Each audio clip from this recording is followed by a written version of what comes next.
Gunmen armed with automatic weapons and grenades have stormed two mosques in Pakistan. They struck when members of the minority Ahmadiyya sect in Lahore had just gathered for Friday prayers.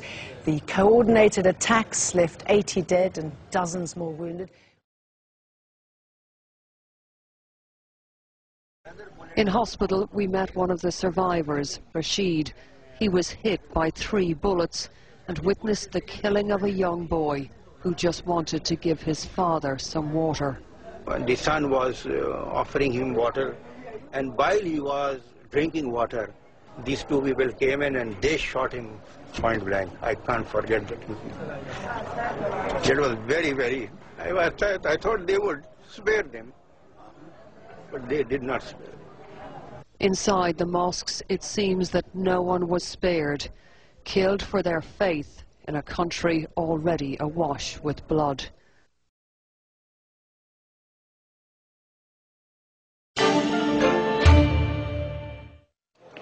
Police move in to face gunmen who've attacked 2 mosques in the Pakistani city of Lahore. These attacks have killed at least 70 people and wounded at least 78. Shortly after Friday prayers, gunmen opened fire on worshippers of the minority Ahmadi sect. Authorities said the attackers also threw what could have been grenades and took an undisclosed number of hostages. The 4 million-odd Ahmadis are a minority Muslim sect who've seen their rights suppressed. Pakistan is the only Muslim state to have declared them non-Muslims.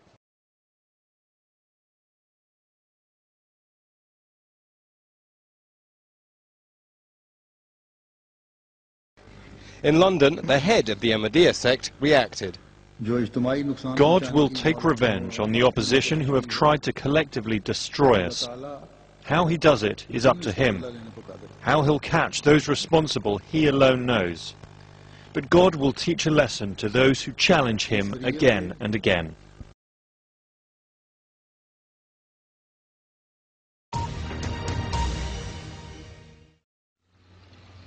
This community knew it was under threat in Pakistan, but to have dozens of its men and boys gunned down as they prayed was far beyond the worst fears of most here. Anisa Manava lost her 17-year-old son in the attack. She lived through his ordeal with him over the phone. Walid called us from the mosque. He told us about the gunmen and all the injured people. When he called again, he said the attackers were coming to where he was hiding. Then the line went dead. Nearly 100 others were killed when 2 packed mosques of the minority Ahmadi sect were stormed by militants. They roamed freely for hours. Children were among those who were shot dead at close range. Well, this is the entrance to an area where the vast majority of people are Ahmadi. But just over the last couple of weeks, these security barriers have cropped up, as well as barbed wire and perimeter walls. And that's because, far from receiving the type of sympathy they'd expect after the horrific attack on their community, the people here say they've had more death threats. There have been statements from clerics declaring Ahmadis non-Muslims and deserving of death. Many Pakistanis agree. That's why Aftab, who escaped the attack but saw many die right here, is afraid to reveal his identity. I'm so sad and angry, he says.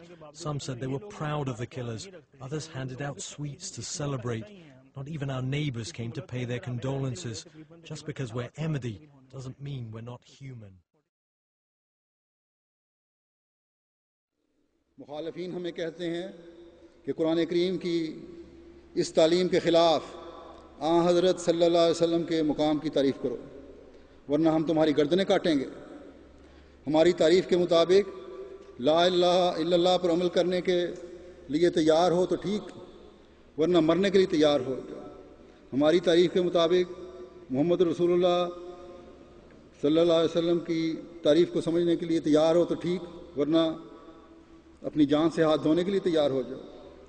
हम अपने मुखालिफीन से कहते हैं कि हमें इस कलमे की कसम जो क़यामत के दिन हमारे और तुम्हारे दरमियान फैसला करके बताएगा कि ला इलाहा इल्लल्लाह मोहम्मद रसूलुल्लाह से हकीकी वफा करने वाले हम हैं कि तुम।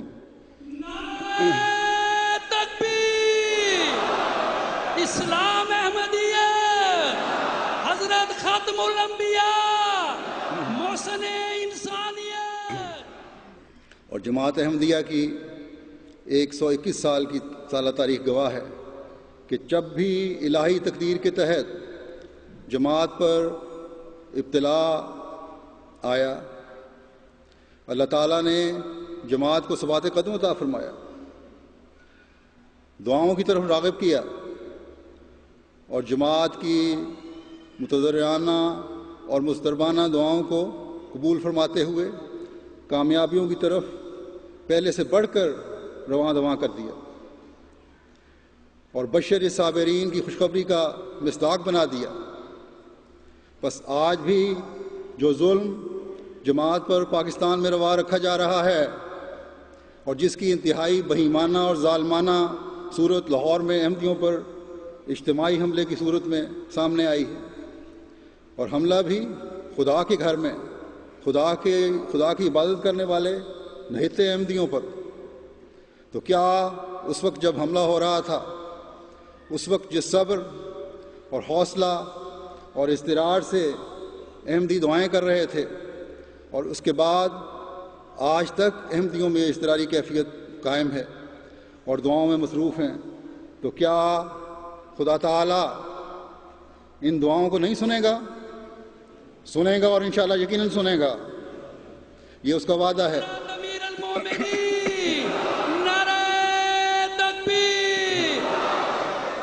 ये जुल्म जो खुदा के नाम पर खुदा वालों से रवा रखा गया और रखा जा रहा है, क्या इस बात पर खुदा की गैरत जोश नहीं दिखाएगी?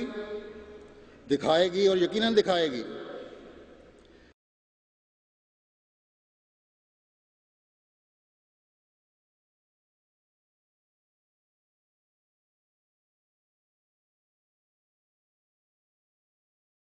The massive floods which are raging through northwestern Pakistan have now killed at least 1,100 people.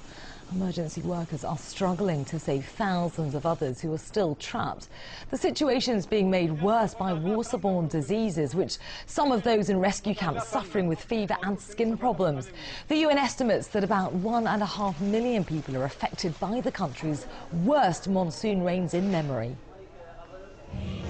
Pakistan is struggling to recover from its worst flooding in 80 years. Monsoon season has already killed 1,500 people and left millions more in need of help.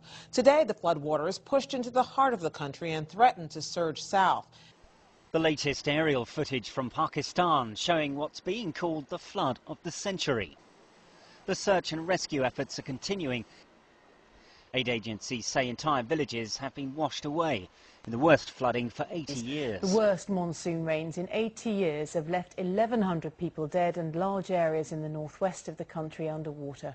Whole villages have been washed away and 1.5 million people are short of clean water, food and shelter. There are already reports of cholera outbreaks and forecasters are warning there's yet more torrential rain to come. 650,000 homes like this have been destroyed, and there's more bad weather on the way. In the south, 500,000 people have now been evacuated. It's thought 12 million people's lives have now been disrupted by the worst floods in Pakistan's history, and they won't be the last victims. And over the past several days, it's become clear that things aren't improving. They're actually getting worse. And I think that's why the UN chief is here. He was in Dubai. Pakistan's interior minister flew out there to escort him back. A CNN crew was on that flight. During that flight, the interior minister briefed Mr. Ban on the situation on the ground and using maps showed him the flood zones that extend all the way from northwest Pakistan to central Pakistan. The UN says one-fifth of Pakistan is underwater. That's the equivalent of the state of Florida underwater. Mr. Ban says this disaster in Pakistan is worse than the 2004 Indian Ocean tsunami and the 2005 earthquake here in Pakistan combined. And